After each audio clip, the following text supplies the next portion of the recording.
Let's look at the different ways that we collect data in public health.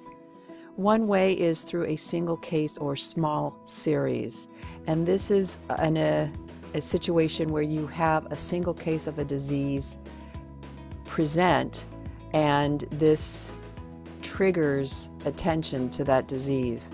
So examples given here are SARS, anthrax, mad cow's disease. A good example would be that first report of AIDS. And the use of a single case is to alert public health officials to the new disease or a resistant disease because there's a potential for spread. And these are very dramatic events in the media. They're usually new conditions, and they require the alert of clinicians and rapid dissemination of information. So if there is an infectious disease, a single case presents, we need to get the information out to the public about the disease and how to reduce their risk of getting the disease. A recent example of a single case would be the HIV patient that's now in remission after stem cell transplant. Now, it is the second patient, but still that's a single case. If you've followed this at all, there was another patient, if you read down through here. So anyway, this has to do with a man who was previously positive for HIV is now showing no traces of the virus. This gentleman is in the United Kingdom, and it's because he was having treatment for some other cancer. If you look in this article, you see reference to Timothy Ray Brown, who was identified as being HIV-free in 2007, 2008, and it was reported in 2009. So in 2009, there was a report that somebody actually had been cured of the HIV virus, and that is something of note in public health. Vital statistics and reportable diseases are recorded. Often this is required by law. For example, tuberculosis is a reportable disease. HIV is a reportable disease.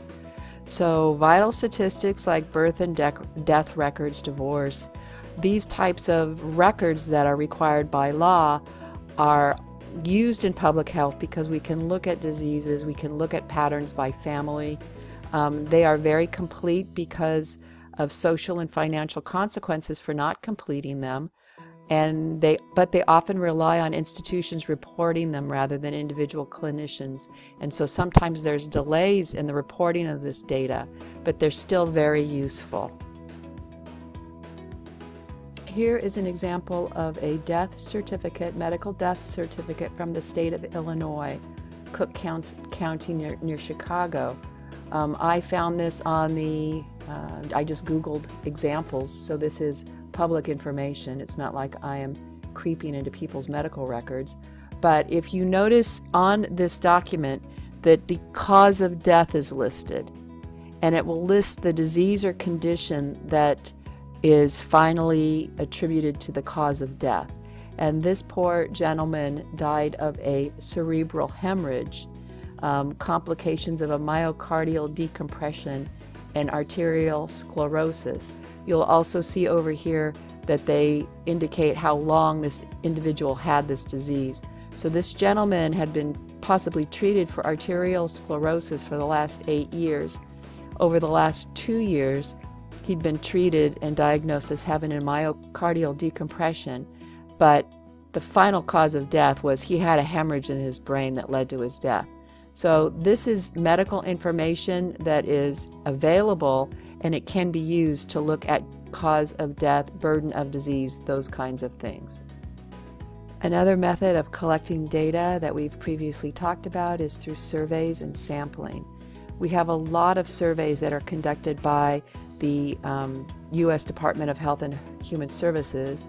There's a National Health and Nutrition Examination Survey, a Behavior Risk Factor Surveillance Survey, and these again are cross-sectional samples that help us to draw conclusions about an overall population. So the pros and cons, a well-conducted survey allows inference to be drawn, but sometimes again there's delays in reporting the data. If you're interested in any of those surveys listed here, you can Google and find the data. It's available for public use. Self-reporting is used a lot with testing of medicines. So when you see the side effect list, it's because people self-reported things that they experienced, adverse effects, in response to the drugs that they're taking, the medications that are being tested.